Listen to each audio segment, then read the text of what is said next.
بسم اللہ الرحمن الرحیم وباؤ بغضب من اللہ وضربت الیہم المسکنہ ذالک بانہم کانوا یکفرون بآیات اللہ۔ سورہ العمران آیت نمبر 112۔ اس میں اللہ پاک فرما رہا ہے اور گر گئے وہ غضب میں اللہ کے اور پڑ گئی مار ان پر محتاجی کی، یہ اس لیے ہوا کہ وہ انکار کرتے تھے اللہ کی آیات کا۔ اس آیت کا مطلب یہ ہے کہ جو لوگ اللہ کی آیات کا انکار کرتے ہیں اور ان کے اوپر عمل نہیں کرتے، اللہ تعالیٰ ان پر ذلت، محتاجی اور اپنا غضب نازل کر دیتا ہے۔ آج ہم غور کریں تو ہم بھی اللہ کی آیات کا انکار کر رہے ہیں۔ اللہ نے قرآن پاک میں جو ہمیں احکامات نازل کیے ہیں اس سے ہم انحراف کر رہے ہیں، رشوت، سود اور ملاوٹ کر رہے ہیں، تکبر، بددیانتی اور دغابازی میں ملوث ہیں۔ ہم نے لوگوں کو تقسیم کر دیا ہے دھڑے بندیوں میں، پارٹیوں میں، فرقوں میں، اور شرک کے مرتکب ہو رہے ہیں۔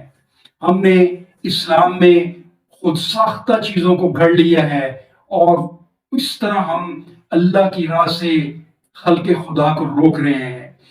ہمارے سرمایہ دار اور مالدار لوگوں کو بنیادی ضروریات فراہم کرنے کی بجائے دولت سمیٹنے کے پیچھے لگے ہوئے ہیں، اور لوگ غربت اور جہالت میں دبتے چلے جا رہے ہیں۔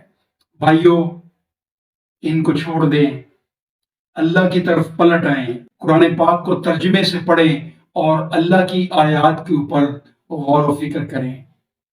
اگر ہم نے اللہ کی آیات کے اوپر عمل نہ کیا تو میں آپ کے سامنے سورہ الفرقان کا اللہ کا یہ حکم آپ تک یہ پہنچا رہا ہوں، اور اسی طرح عاد اور سمود اور اصحاب الرس تباہ کیے، اور بہت سی امتوں کو بھی ان کے درمیان، ان سب کو سمجھایا تھا ہم نے دوسروں کی مثالیں دے کر، اور جب وہ نہ مانے تو سب کو ہلاک کر دیا ہم نے پوری طرح۔ وما علینا الا البلاغ۔